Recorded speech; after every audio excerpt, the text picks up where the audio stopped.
Spooky kids! Creepy kids! Hello.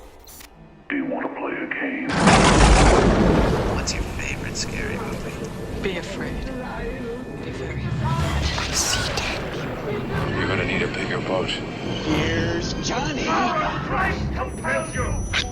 The power of Christ compels you! Whatever you do, don't fall asleep. Welcome to Talking Horror with Jamie and Nikisha. Howdy, I'm Jamie. And I'm Nikisha, and this is Talking Horror with Jamie, And Nikisha. where we share our love for spooky things and talk horror through the lens of human behavior. Welcome, everyone, or should I say howdy in the words of Jamie. Howdy, everyone. I think I had Beyonce on the brain. Which is totally fine. I'm repping her shirt right now. It's not the Cowboy Carter shirt. It's from Renaissance, but it's all the same. It's Beyonce. She's amazing. And here we are in the Cowboy Carter era of it all. It's been in my brain. What did who is it? Elaine Pope? I can't think straight right now. From Grey's Anatomy, the lead of Grey's Anatomy. Pompeo? Thank you. Where did Ellen Pope come from? I don't know. That's where my brain is right now. But y'all know who I was talking about. Yeah. I feel like Cheryl Lee Ralph in Abbott Elementary, where she like just names random people. Oh my god. Ryan Austin Green. The whole montage is so funny. It's so good. She said, "You little Carrie Underwood" for Carrie Washington. Got it. Okay.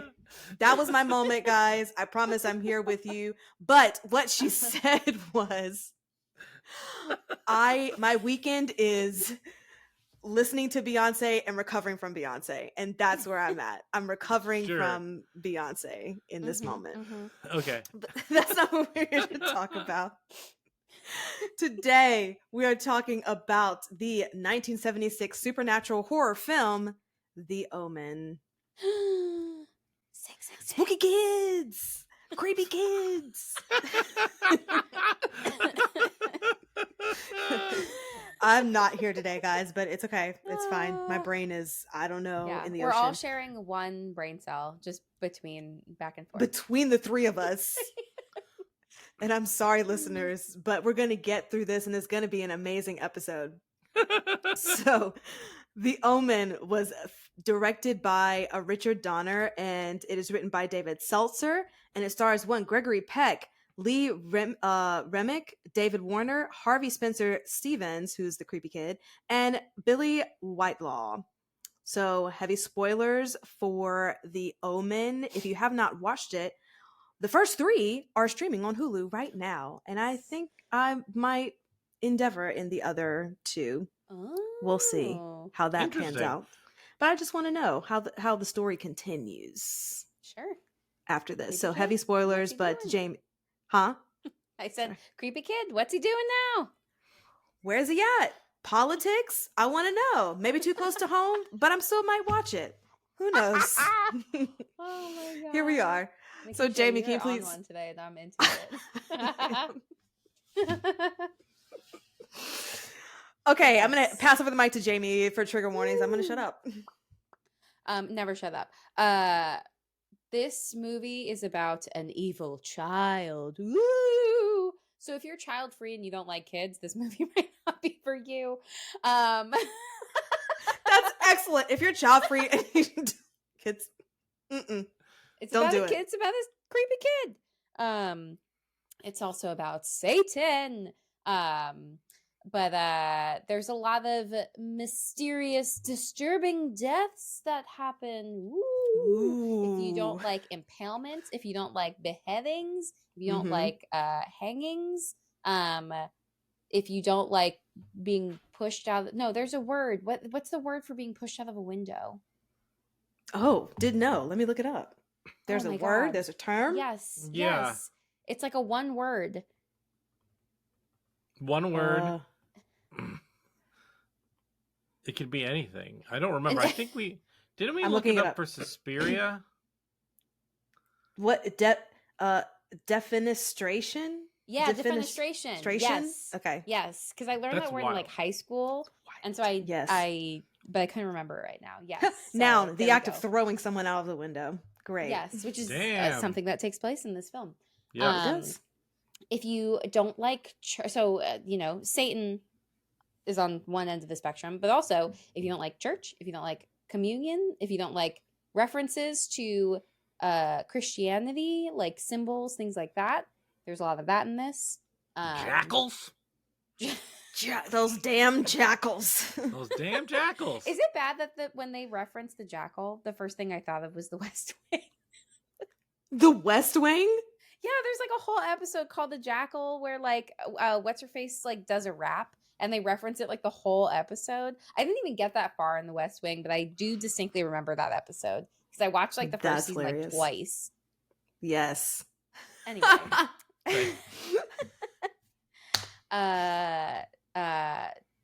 Opening up caskets, grave grave digging. Mm-hmm. Grave digging. Is bad. Baby bones. Oh yeah, that was gross. Yeah, like references to infanticide. And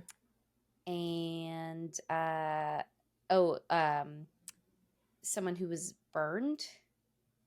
Yes. Yes. Did I miss anything? I think we said suicide that had all the stuff. I don't like that they use like there's like there are Rottweilers that appear in the movie, but I don't like that they make them into like evil dogs. Sure. I feel like they're just, adding on stigma around like certain dog breeds. So if you don't like that, then that's a great point. Fair. Yeah.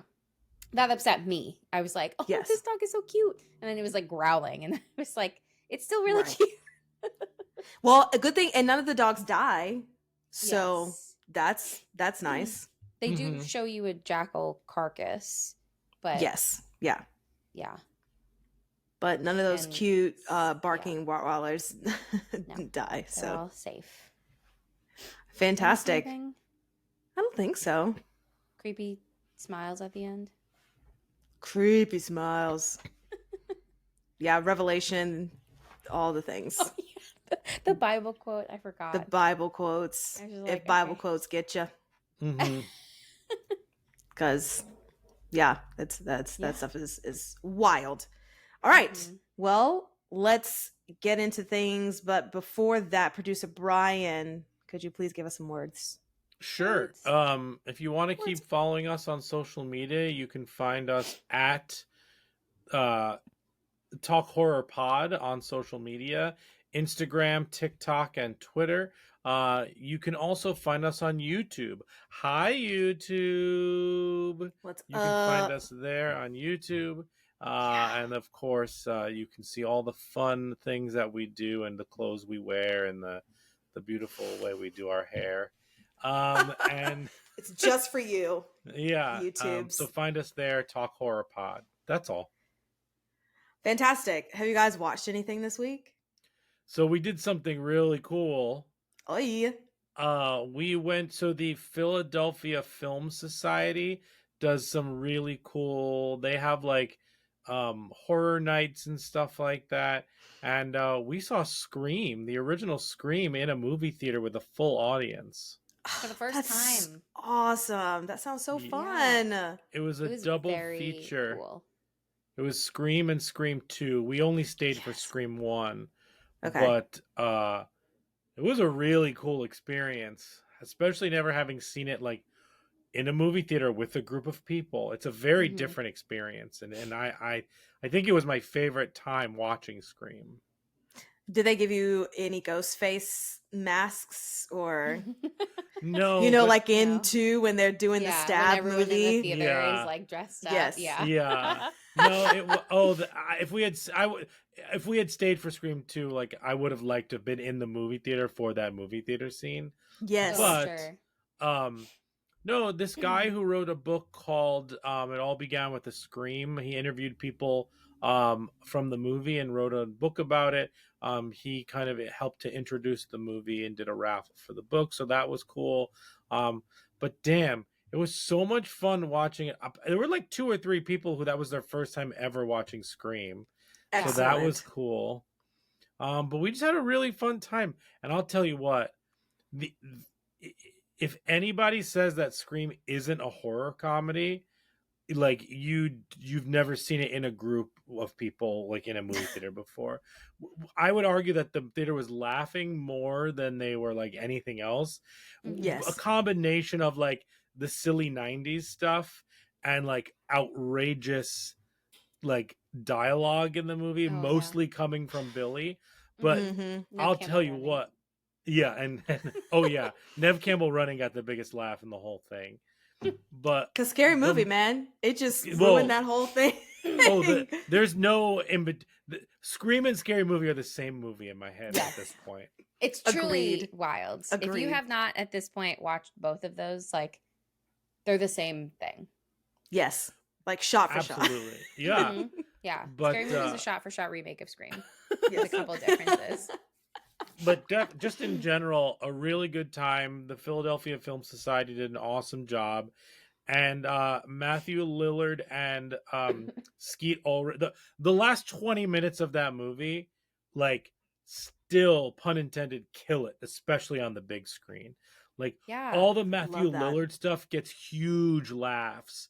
Like what's the big one of the biggest laughs in there when Sydney like escapes and calling. calls back and the phone Yes. is ringing, and then Matt Lillard says, "Should we let the machine get it?" And the So whole good. it was really great. Like it was an I love awesome that. experience. Mm-hmm. Yes. That and when he's Oh. like, my parents are gonna be so pissed. Oh, My my parents mom are gonna and dad are kill gonna be me. so mad at me. Oh, and you know who got really big laughs? Like David Arquette got really big laughs. Half of them were because we were all thinking of Doofy. The Yes. other half God. of them is because they were actually funny. Like his characterization of like that whole scenario Doofy. where he's talking to Tatum and he's like, just treat me, I'm a police officer. He's like, yeah, tell mom I'll be home. Like at Yes.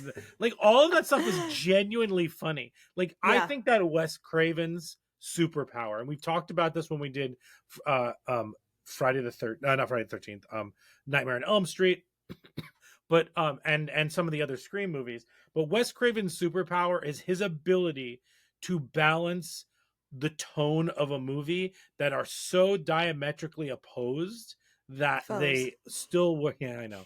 They still work together. Like the fact that this is genuinely a good slasher, but like wildly funny is kind of a miracle. Yeah, I agree.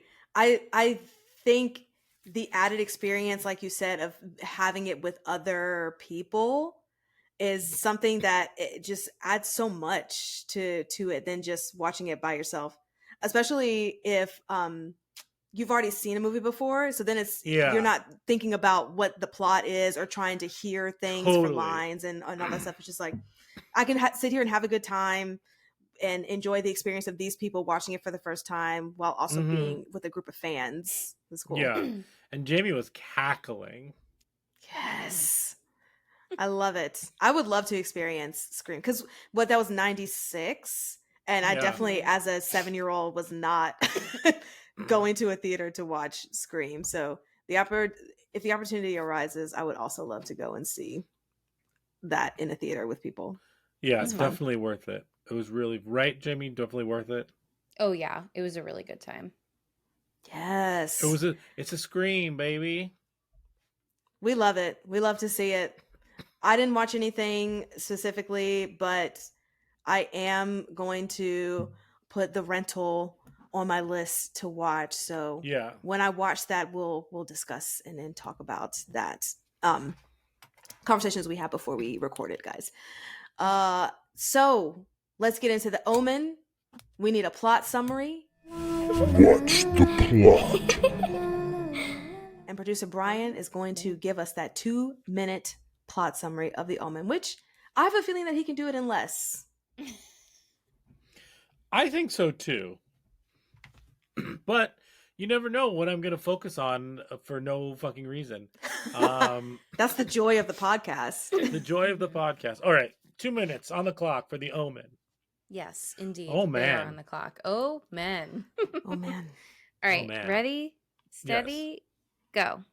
Okay, so Gregory Peck plays this political ambassador. He's in Rome. His wife is having a baby, and the doctors tell him, like a church or something, and the doctors basically tell him that the child has died, and they basically offer him up another child to like pretend is his. And through some convincing of the priest, he does it. Flash forward 2 years later, the wife is none the wiser about it. They're raising their child, Damien. And it's and Damien, like, just there's something mischievous and weird about Damien. Like, they don't explicitly say it. Then we go 5 years in the future. So it's his 5th birthday. And at his 5th birthday, things start to get super weird, and I don't know why the 5th birthday is the thing that happens, but we'll talk about the rules of this movie. And the nanny basically, like, in front of the entire party, hangs herself. It's all for you, Damien. And then they get a new nanny who basically was sent by the church to like watch, not the church, but like the demon level people who are watching over him. The dogs are watching over him. It's all very biblical weird. And so he ends up, through magic, he ends up killing a lot of people, and there's a reporter photographer who's trying to help out Gregory Peck's character. They go and they find people who basically tell him that this kid is the devil, born from a jackal. They find that their original kid was actually killed on purpose, and they were given this baby to raise in a political environment so that he can basically become part of politics and like rule the world in a way. And in the end, everybody dies except for Damien, and Damien's now being looked after by the president. And so he gives a sneaky smile at the end, like, I did it. That's it. Look at that. That's it. And that's the plot. Fireworks. You did it. Love it. Oh, it doesn't want to do the... There you go. Balloons. And confetti. Woo woo. Fantastic. So let's get into our first segment of likes and gripes.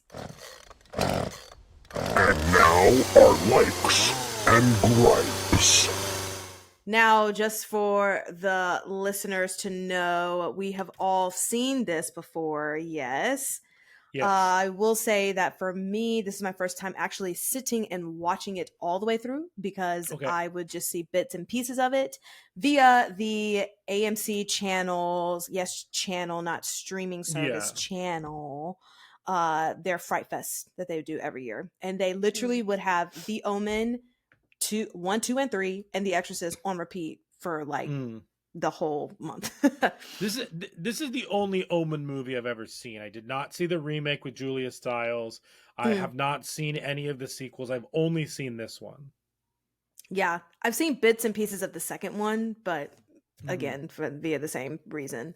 So I'm excited for us to dive deep into this. I have a feeling y'all have a different opinion than me, so I'm going to go first. Sure. Very excited. First thing, and these are quick because these are more like big level thoughts. Yeah. I love the creepy choir music. I will always love creepy choir music in a horror movie. I hate possessed animals. I think I'm realizing that now, more so after I watched When Evil Lurks, because that just took me completely out. So when I saw the dogs, which I did not remember from my previous watch of this, I was very nervous, but nothing crazy happened. So except for the graveyard scene, which that was kind of expected to happen, something crazy to happen. But I just hate possessed animals. So I'm just throwing that out there. Any movies like that, I don't want it. Don't suggest it to me. Don't want to see it. I really enjoyed when the music builds in a scene and then they cut to another scene and the music stops and it's silent completely. That's in my likes as well. That was really effective. Very. And I can't think of other movies that really utilize that a lot or successfully, but I just really feel like this movie did, to take you into a moment and then immediately into another moment, and that kept my attention more. Yeah. A gripe. I was so annoyed at the priests trying to warn the dad about the child, because there were so many different occasions that he could have just went out Yeah. and said, "Your child is the devil." That's in my gripes too. It's like, talk to him like a person. Don't come into the office and be like, the prophecy is no, like, Don't no. forget to Repent. do communion. Yeah, Yeah. yeah. Don't come into my office and tell me to remember communion. Like, be like, hey, bro, let's sit down. Let's talk about this. I know what happened in Rome or wherever you were. Exactly. Like, you got tricked, you got duped. Like, you racing the devil. He's got a fun tattoo. Like, we gotta like figure this out together. Not like, oh, be careful. God is risen to Yeah. smite you. He didn't It's like say we're that. not in Shakespeare. Like there's, or like a tragedy where there's like the oracle and people Yeah. speak in that nature. Like that's not the tone of this movie. So it was very annoying. Like you said, Brian, he's not talking like a human would about the Yeah. situation. But I understand that it's more so for plot filling, for lack of a better phrase. They're just trying to build up into something, so he needs Right. more scenes. So like I get that, but also speak like a human, because everyone else feels like their relationships seem normal except Yeah. for that interaction. Mm-hmm. Big huge gripe. Also a huge human behavior gripe. It's like you're accepting this nanny and you're not checking her references, you're not doing anything, you're like believing what she says, and she's bringing a dog into the house. Immediately when the nanny's like, "Don't take your son to church," and she's like, "Get my son ready for church," and the nanny's like, "No, I'm not gonna." Immediate no, fire her. That she's not doing her job. Like, ugh. That's That my was- number one gripe of this movie is she's a bad nanny. They would fire her immediately upon like the first resistant response that she gave. Especially Exactly. with the level of government that he's in. Like, Yes. you just have an assumption of what those people are like, and the movie tries to make them out to be better people than we would have assumed they are, like as politicians. Right, right.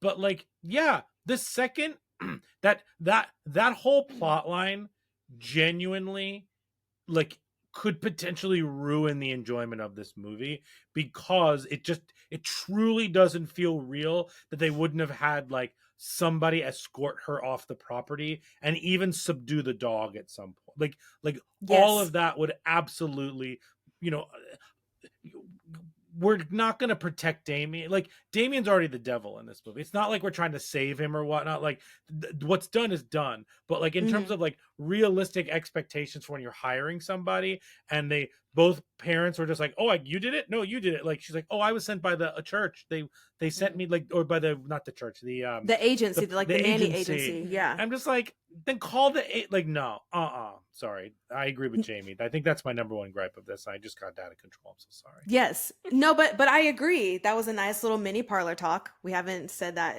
or had that in a while. Come, sit, have a drink.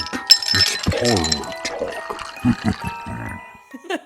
But I agree. That was a huge gripe one, because at least for me, like I liked this couple. I liked this family. Like to your point, Brian, of them seeming like they're better politicians, like nicer politicians, not schemy. And so it's also I'm rooting Gregory for them. Peck. Like, you immediately see Atticus Finch. And so like you immediately think of like this good guy. Like, there's a gravitas that he adds to this movie from both an acting perspective and his voice and what we associate him with. Absolutely. And especially, I think for me, this watch was his voice. His voice was very calming and soothing, and I was rooting for him. Okay, I have a question for the two of you. Whose voice would you rather hear? Gregory Peck or Tony Todd? Ooh, that's Tony hard. Todd has the ability to hypnotize you with his voice, so That's true. I mean, but I wouldn't mind being hypnotized by his voice. I'm not gonna lie. You know, Tony Todd. It might be Tony I didn't Todd take for that me. as a negative thing. I Yes. took that as an advantage. Yeah, I'll side with Tony Todd. What about you, Brian? Oh, I don't know. They both really rattle me, you know. Um I think I don't know. I think there's something I'm going to go with Gregory Peck.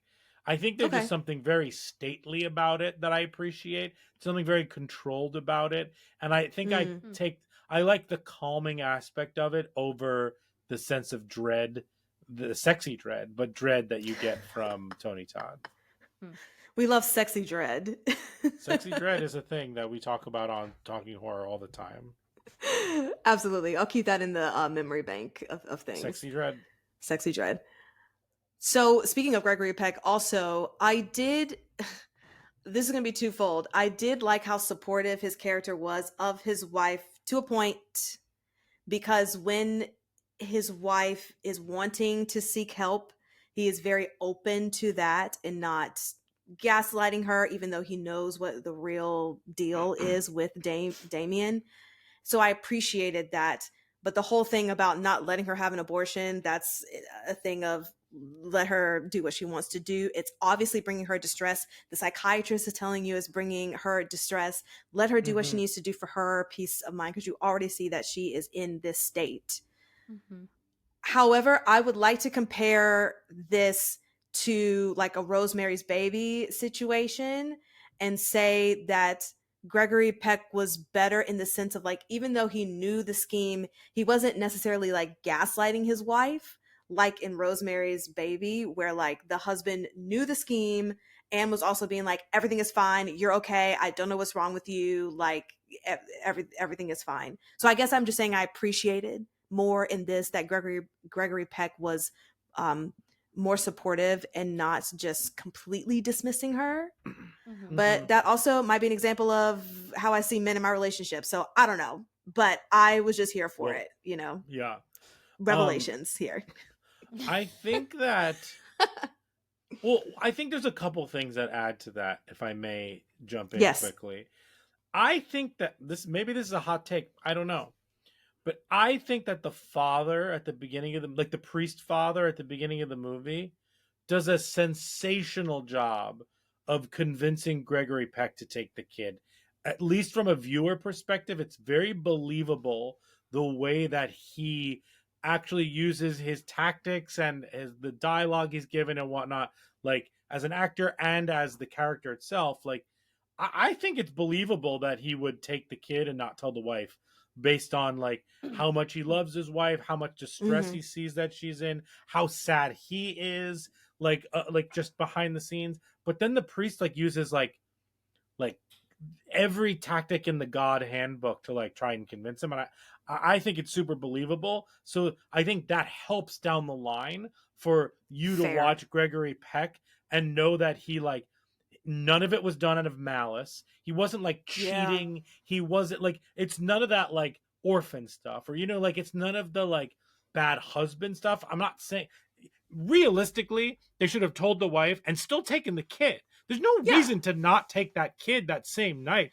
but like you don't have to like not tell her. She's gonna be sad, obviously, but like I don't think it was wrong for them to take the child. It was just wrong for him to like not tell the wife, because in the end, being deceitful about it, like in the end, like let's pretend Damien is not evil, like just for this just for the circumstance of this conversation, like and and she's having a second kid, like there's when they get freaky in the new house, but like I don't know, like obviously a lot of this is due to the fact that Damien, like she feels like Damien wants to kill her and the baby, and so he can't be like, well, don't worry, this new baby's not going to be like evil because that one's not actually biologically like ours. Like it's actually the casting and how they do The Secret is actually pretty well done for you to still be on their side in some ways. I agree fully. And I think that's exactly it, Brian, the point of the husband, Gregory Peck, is not doing anything out of malice. He's doing this because of how much he loves his wife, and that definitely carries on. Also, to your point about casting, I thought that the casting of the nanny was excellent, because I thought she had a very good balance of being super creepy, but like maybe a little bit calming at the beginning. but like sinister The underneath. new So I nanny, just not the one that does it hangs no, herself. the The new new nanny. Yeah. yeah, the new nanny. I really thought that casting was really great. Also, speaking of the death of the baby child, I really liked the scene of her falling off of the stairs and then the camera like following her down. I thought that was a really Yeah. cool shot. Yeah. Last couple of things. I loved the beheading of the photographer. Even though my biggest gripe was the whole through line of the priests, because I didn't understand, did they know that the child was the devil, and if they didn't and they eventually found out, like how did they find out? But they just kept saying like, this is my wrongdoing, this is my wrongdoing, especially the priest that got impaled. He wasn't the one who gave away the baby, so like why is he so, wrapped up in it, in a sense of like this is his fault? And they never explained that, and for me that just kind of took me out of it, so that was my biggest gripe. But what I really enjoyed was how they tell why the photographer was involved so much in this in the first place. And it's because he is figuring out that he is next on the list when he took a picture of himself and like, oh, he's going to die. So I'm like, oh, okay. Because at first I was thinking like, why is he so much into this? But it's because his life is at stake as well. Yeah. And when they walk into that priest's apartment, I was like, how the hell was he able to get into this? But then he explains that the police thought that the priest was going crazy, so they didn't really care about anyone walking into his apartment complex. And I just really appreciated So wild. and it's still wild, but I appreciated an explanation for it, Yes, because usually they always. don't. Usually people are walking into houses and places and no one is telling like how are they why. there? 100%. So I really I loved how much they showed the deaths in this. Like they were not shying away at all from No, I wrote that in mine too. any of it. Like- And I loved that. I think that's what got me into this. So my hot take, I like The Omen better than The Exorcist. Ooh, that is a hot take. And I think it's because I like the storyline. I like the wife and husband's relationship. And I liked that they didn't shy away from really just showing all of the death scenes in this. So it was a fun watch. Yeah, that's great. For me. So that's it. Those are my likes and gripes. Brian or Jamie, you're up. Whoever Jamie would like to go. Okay. Okay. So yes, I've seen this movie before. I don't remember how many times I've seen this movie. At least once. I also have seen the 2006 movie, the one that came out on 666, with Julia Stiles. I know, scary. That's cool. Scary. That's clever. That was their whole I think they were just like, we got to make a movie to come out on this date. Yeah. And it was fine.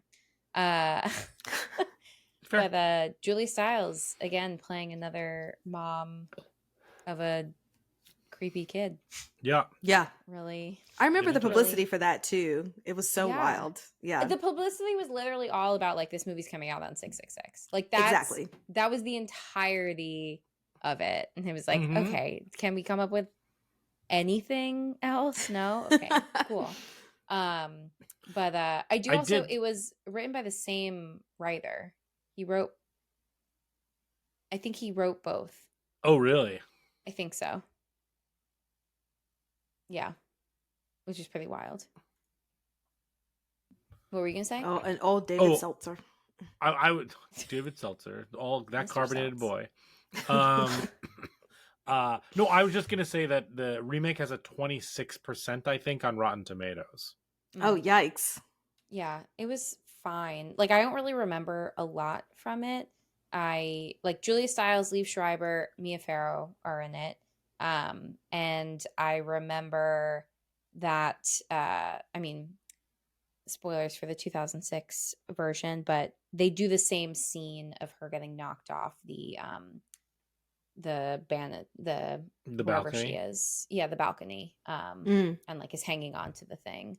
And I remember that, and I remember paying attention to like how they filmed that scene, because like there's like more of a close up on her hand. She's lingering for a lot longer in the 2006 version. I feel like it like that whole scene happens really quickly in the 76 version. Sure. But anywho, I haven't seen any of the sequels of the chain. The Omen, like as a chain, is not really my favorite. However, like I'm gonna not be harsh in my review, but it's like it's very mixed for me because I totally agree that the death scenes in this movie are really good. They're wildly graphic. They're really intense. And then the rest of the movie I found to be like deeply boring. It just felt like such a slog to get through for me.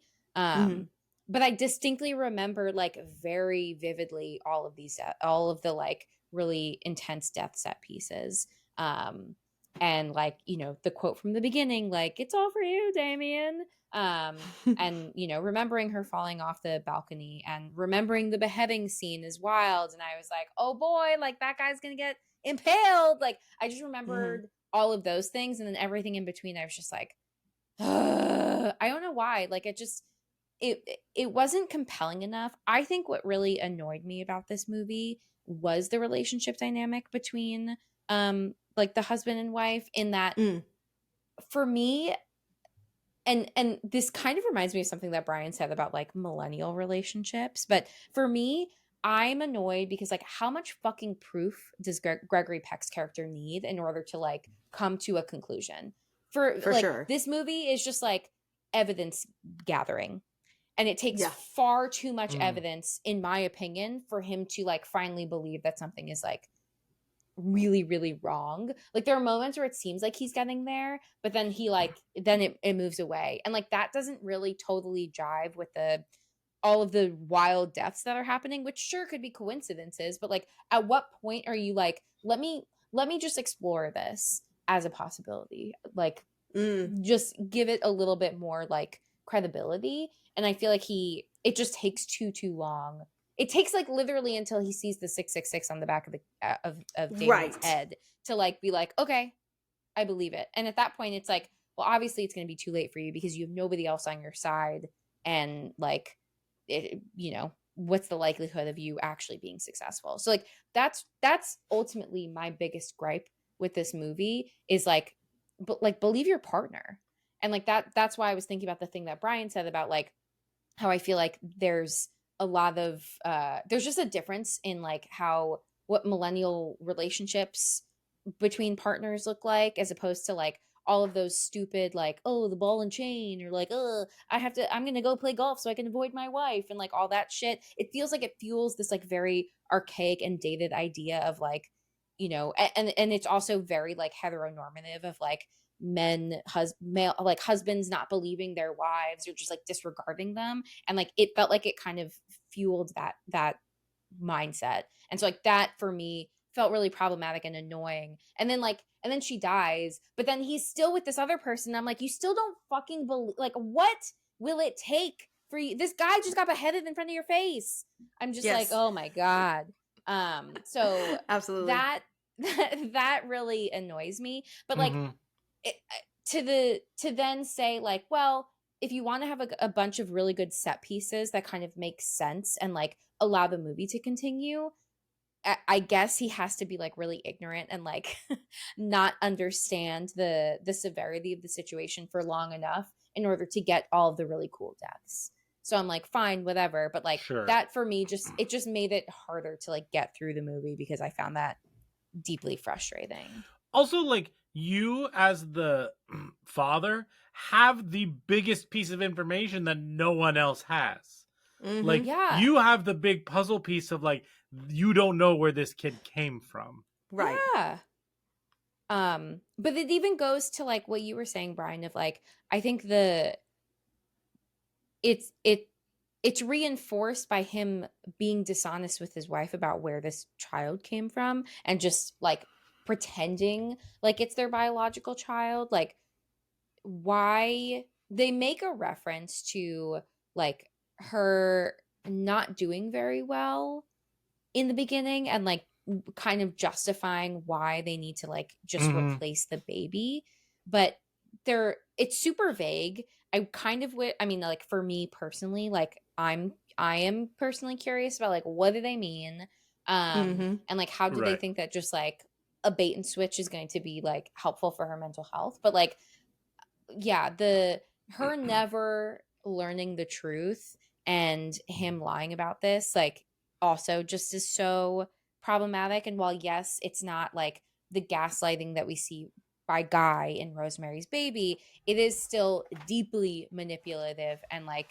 Mm-hmm. dishonest and fucked up that, you know, he continues this. Like I I I do not like it. Yeah, I think Yeah. I would have liked to have seen more of an internal struggle from him in terms of like what he did. Like, Mm, like I feel like that was a little bit left out in general. But also the mhm. beginning, it's the 70s. So the beginning of this movie was just like women be crazy. Like, Yeah. For like sure. Hysteria. yeah. Yeah.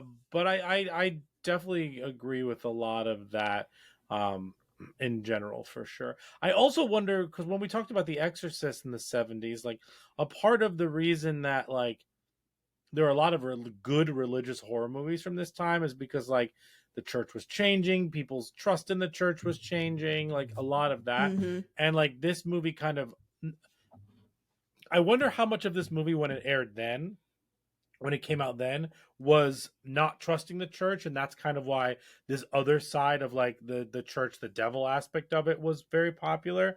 Mm. But the flip side of that also is like, I wonder if people, like, this movie was made thinking that like the twist that like people inside the church wanted the devil to come out is part of a twist that we just don't get now.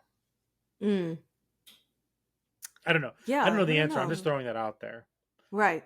Right. Yeah. That's interesting. Yeah, yeah, I don't know. There's a lot of yeah, I was trying to think about like who there's so many different players in this movie that I feel Mhm. like also like seem similar that I'm like is that guy the Satanist or is that guy like really a church person or like Right. who are Mhm. all of these people? Right. And like hard to kind of keep tabs on like who represents what side. And like it is also interesting that, you know, this entity places this child with this family and seemingly provides no supervision until he's 5. And then they introduce this like new nanny who's like making sure that he thrives. But like what happened the first 5 years? Like were they Mm. just like, you probably got it. You Also, can't like possibly mess this up. But why 5? Right. Why is that, that I the don't know. cutoff of like, oh, it's Satan's fun time. Starts at 5. Like it didn't make like what it that part doesn't make sense. And it's also Mm. like, is he aware that he's evil? Like what Right. you know, he's a kid, so it's like I can't really tell how much like self-awareness he has into like what influence he's having when they go to the zoo and like all the animals freak out. Like when he's like doing all of his like really intense like Mm-hmm. you know, looking at stuff and then things happen.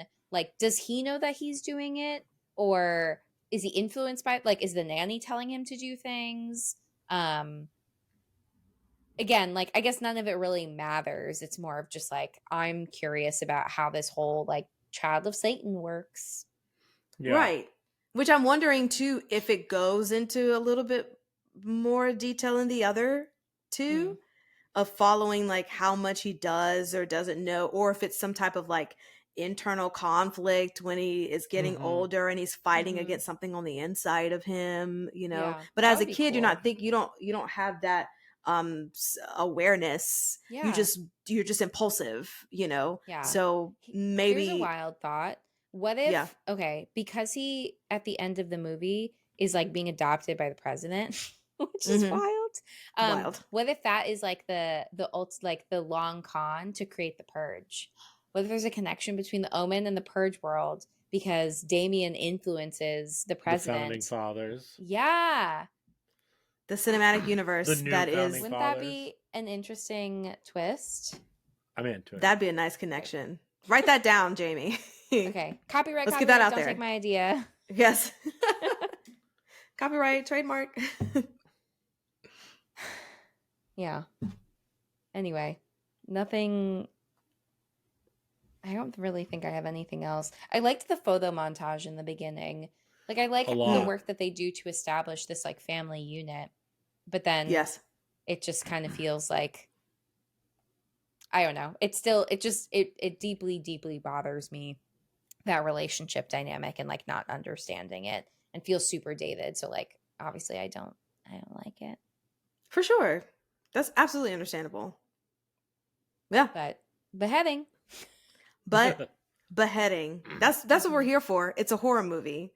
So show us the deaths and we're going to be happy, or at least satisfied, satiated, if you will. Mhm. You know. It was fun, like practical, the way they did that. Like the Absolutely. glass, Oh, and then it was like definitely. fake head, and then it flying. goes flying and like lands back.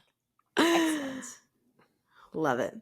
Mhm. Grant, producer Brian, tell us Sure. everything. I really like this movie because I like the 70s aesthetic in general. I think that this is a much slower burn that on multiple viewings does. On multiple viewings, the murders and the deaths hold up, but the in between don't. Like Jamie said, like once you know the secret, it's just like, oh my god, get to the death or get to the like jackal reveal already, like that type of thing. Also, like, how you not going to see a birthmark before his 5th birthday on his head when your baby was bald when you got him? Yeah, he had no hair when he was a baby. It like, does that just like appear at age 5? Yeah. Which is wild if you get like a 5-year delayed birthmark. So that's Right. my gripe with this movie mostly is like, I need more rules. Like, why the 5th? Even if one line where it's like, when the 5th birthday comes before the 6th, that is when evil becomes evil. It should have Like, been that's the 6th. fine. Yeah, well, I don't understand why it wasn't the 6th birthday. That seems like crazy to me. Right. The camera work in this movie and the music was working really hard to make things scary. And it was noticeable all the time, but it was still really well made. And, you know, like the camera work. I loved the It's All For You, Damien hanging scene is so effective because it's very hard to watch, like her jump and go through the window, but watching everyone's reactions to this is spectacular, especially because like it's not CG people, like it's all people practically in that backyard. Like really fun to watch that. And that dog stare sequence was wild. Wild. uh I wrote some weird stuff here that I'm trying to say. Okay. Spear in the neck and not moving out of the way. Hold my hand. Flip. Well, the spear, that priest had so much time to move I out of the know. way. He was just watching it. Yeah, it was And like it's like- Austin Powers. Yes. Yeah. I wrote, that kid's looks are worth all the money. Mom kicks him out. Great. Oh, she's like, get out of here, or whatever it is. The decapitation effects were great. I wrote, I wrote, tricked you, dog. When they locked the dog in the basement or whatever it is. Tricked you. Oh. He really got him. Oh man, when we see the priest from the beginning with his burned face, I literally went, whoa. Like, Yeah. it was good. It was like, the effects didn't look the best, but like they were very effective, if that makes sense. Mhm. I don't know if it's the nostalgia aspect of stuff, but like I definitely enjoy I enjoy this movie. I think I just like enjoy that 70s aesthetic in general from like types of movies like this. Another thing that was very funny to me is someone at some point, maybe it's Gregory Peck, says it's important to me that you do this, or like he has some line where it's like, I just need you to know that it's important to me that we figure this out. I was like, what a white person thing to say. The confidence you have to have, Screaming. the confidence you have to be like, hey, listen, this is important to me, so you need to do it. It's like, no, fuck you. What are you talking about? Like, I thought it was great. It was That's insane. excellent, So Brian. funny. That is I excellent. can't. That, but like, That's really funny. but like he but I think that's in character. Don't get me wrong. Like, For sure. he's this DC ambassador who gets whatever he wants. Typically, like he and this is the also a president are very like white best movie. friends. Yes, it is. It's a very white movie. Yikes. I really like the Jackal, and the baby stuff. Like when he finds out that he was duped, really makes you feel for him too. And like any like ill will you had towards him, like doing what he did and keeping the secret. I actually blame him more for keeping the secret in the long term than what he did up front. Sure. Okay. Well, that's why I was like, at some point you should say something. Like, Yeah, like Absolutely. when you find out, say something. Mhm. Like, there's just several opportunities that he just never takes advantage of, and I find it annoying. And also from a narrative, interesting movie perspective, I would wanted a scene where she was like, "You did what?" Mm-hmm. Yeah. And like she, she is just relegated to women be crazy the whole time, even though we know she's right. But I think, and she's a very talented actress in general. Like if you look at her career, she's wildly talented. So it's not like they hired someone who couldn't handle that material. Like absolutely. So I was looking for something like that, but I understand that that's not what the movie technically is and what it's about. But what the movie is, I really enjoy it. And I'm looking for. I would watch The Omen 2 or 3. Like I'm not gonna do it like right away. I'm still making my way to The Purge. Making my way to The Purge. Yes. Wait, here's a random question. And it might be associated with In Brains, but this is like for the group because I know we're all not adopted. I want to assume yes. Okay. I mean, if my parents hadn't told me by now, then whoops. But do you think that you would want to know, like, early on that you were adopted, or like sometimes, or at least on TV, they're like, we'll tell them at their 18th birthday when they're legal and they can like go and search for their parents and stuff like that. Like, do you think you would want to know earlier or later, or does it even matter to you, or would it even matter to you? Should I would want. I think it's important that people know. I think that they should know. Brian just had like so a funny. You're like, well, I thought someone else was gonna go, but no, go ahead. I think that you should know. You should know early, because I think that there are studies done that people who are adopted and don't like. There's a separation anxiety. There's a mental, like there's an internal thing where like something doesn't feel right, where like you feel abandoned even though you might be fully 100% loved. Like you may feel abandoned, like you may internalize this thing and you don't know what it is. Like I've seen tons of like wild films where like twins are separated at birth and didn't know they were twins, and then they find each other and they realize that loneliness that they felt was actually missing something that they are genetically connected to. And I think that understanding that will actually curb a lot of issues you may have, and be able to talk about it with people and like be open about it, but knowing that you're loved and in a safe environment and your life is actually better than it would have been in the situation before, I think is very important.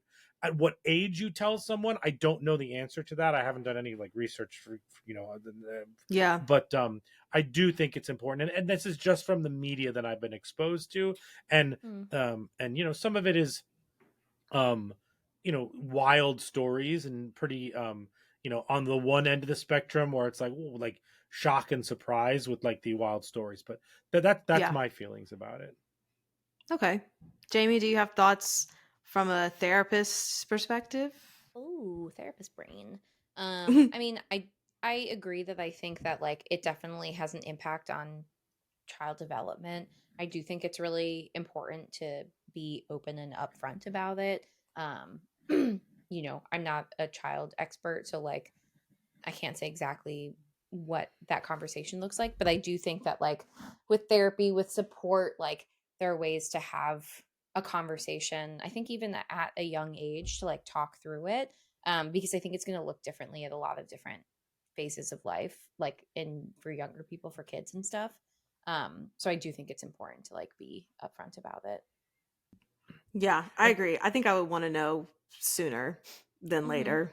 Yeah, and obviously, like, I'm talking from a perspective of like, you look like your adoptive parents, Mm-hmm. because Yeah. like you're gonna have questions when you are like, wait, why is my skin color different than them? And I know how Exactly. genetics works.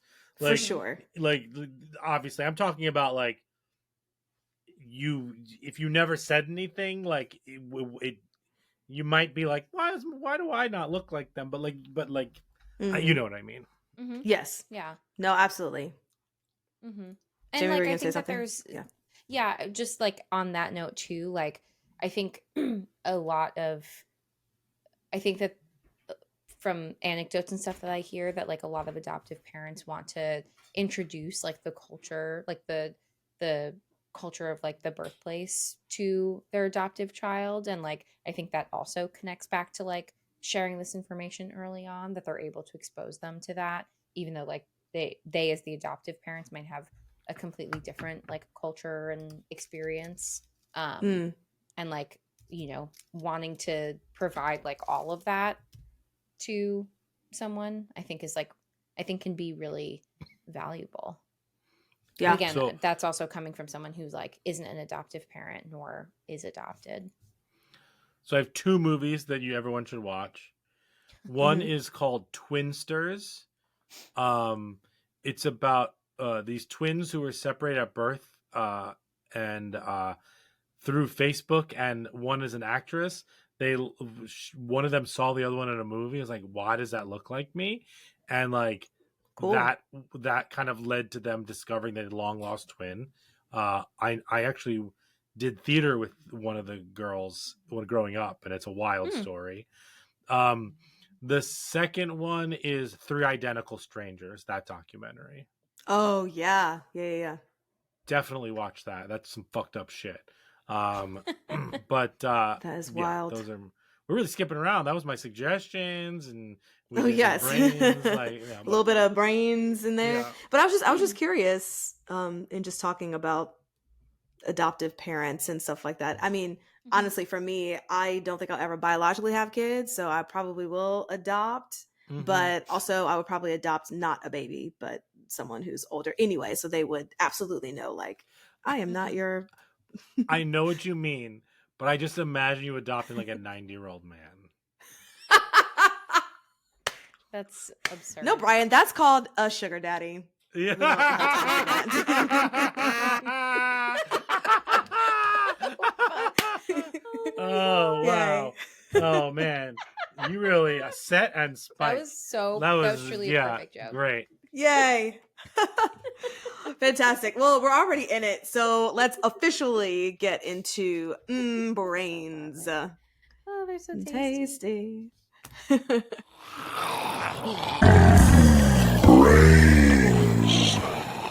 Okay, so Jamie, let's talk about pregnancy and postpartum. You know, like, we all have kids, but we don't. But you're a therapist, so I know you have some perspective of this. And I know you have to look at a book to see my big study guide for my right. perinatal mental health certification exam, literally sitting right next to my desk. I'm obsessed.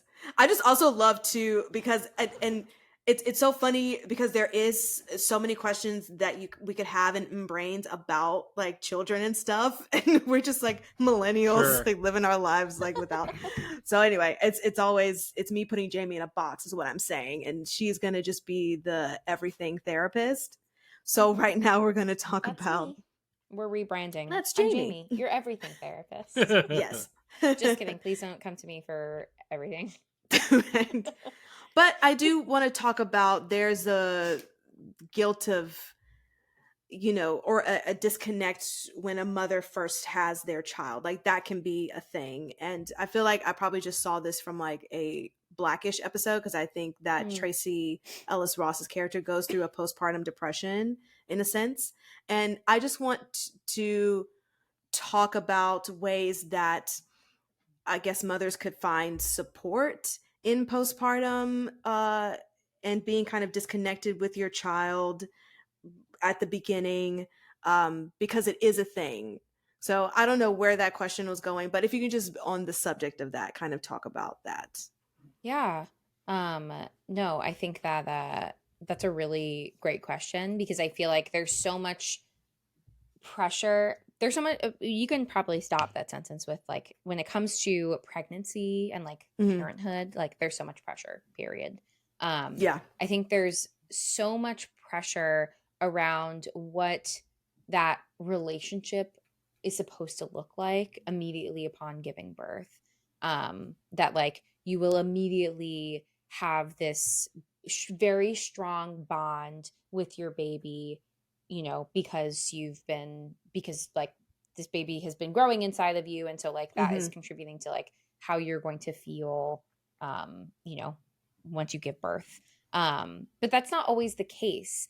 And I think like normalizing different experiences is really important, because again, like going back to the pressure, if you feel like something is different or like off from what you're expecting, that then can contribute to like your mood and how you feel as a parent. And like so much, I mean, talk about that study guide, but like, you know, a lot of the work, not just from like, you know, diagnostically things that experiences that people might have like during pregnancy and postpartum, but like just in general, this major life transition that you're going through and what it means to like become a parent, become a mom.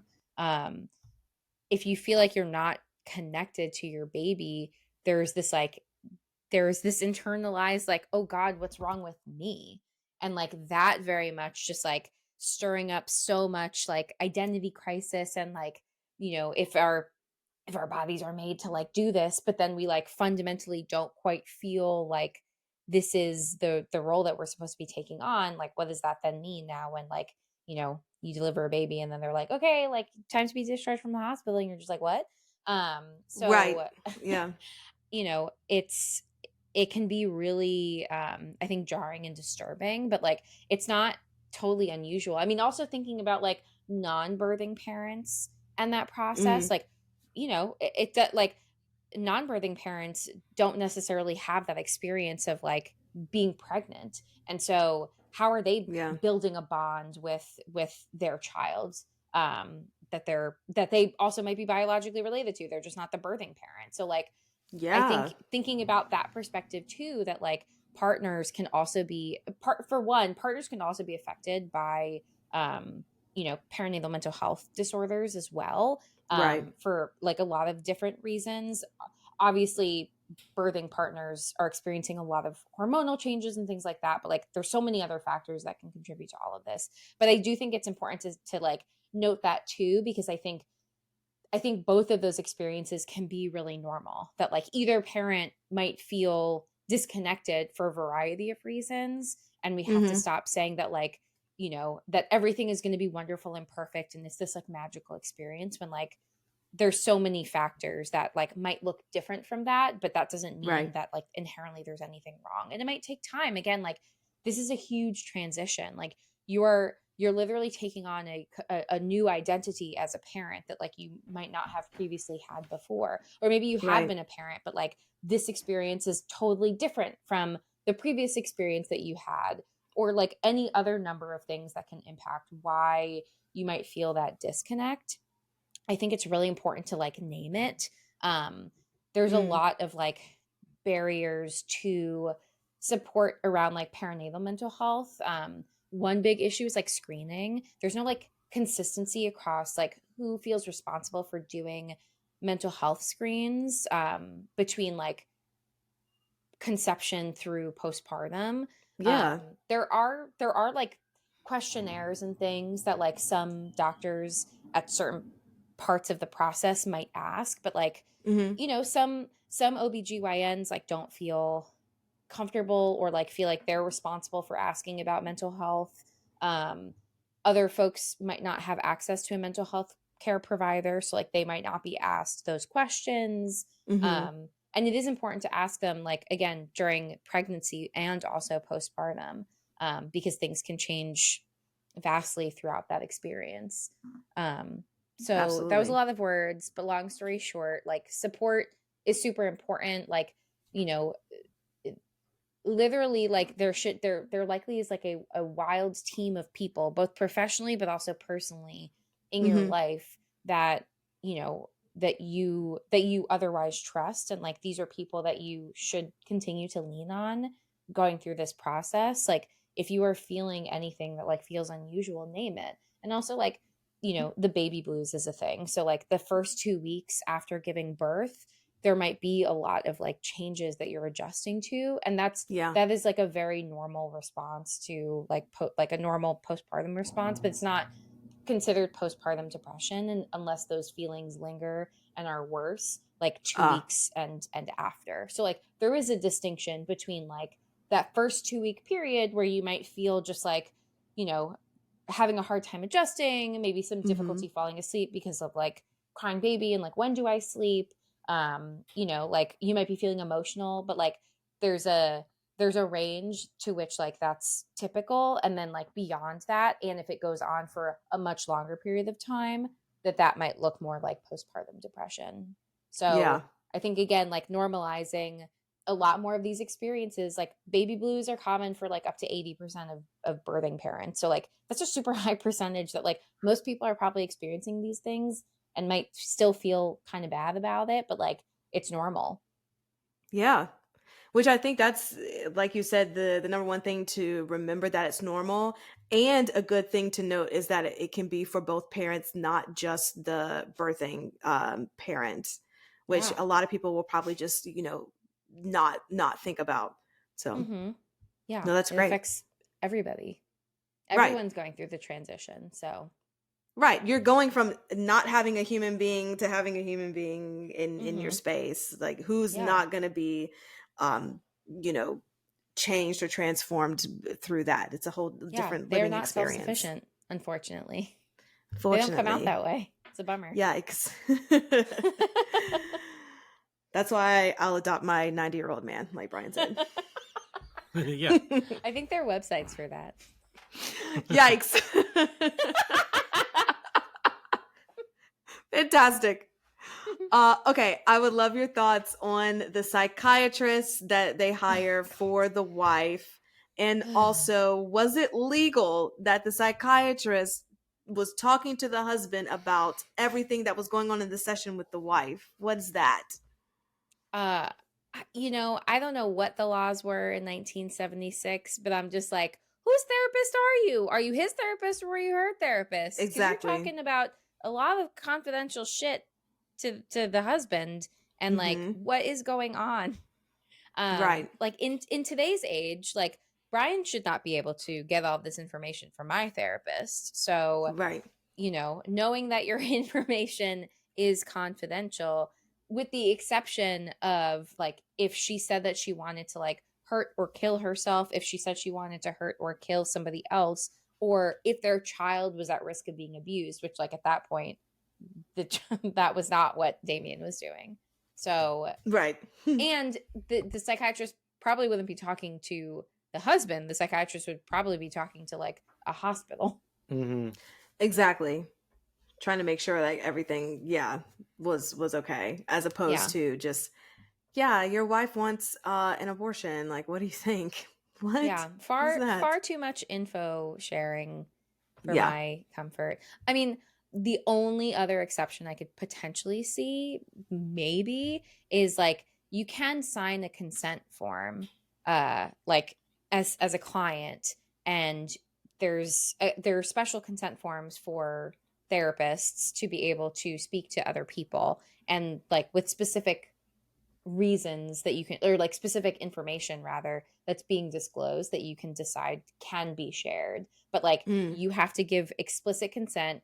It's better to get written consent where these like forms exist, and you can also revoke that consent at any time, and typically the written consent is expires after a year anyway, but like you can revoke it before then.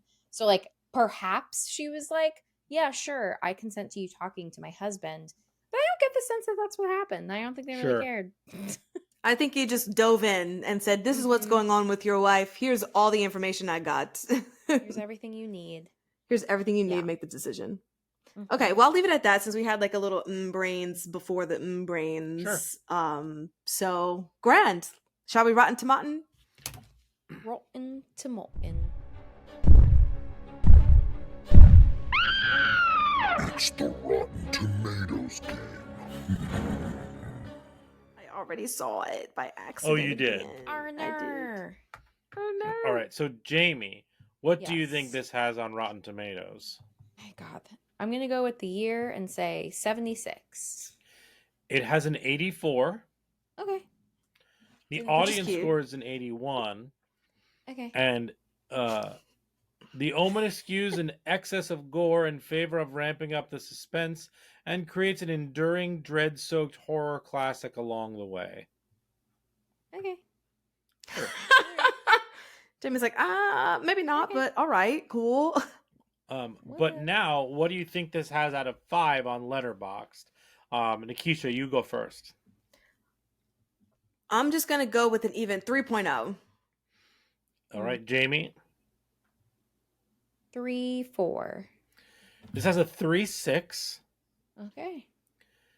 And some of my popular reviews are, we need to talk about Damien. Excellent.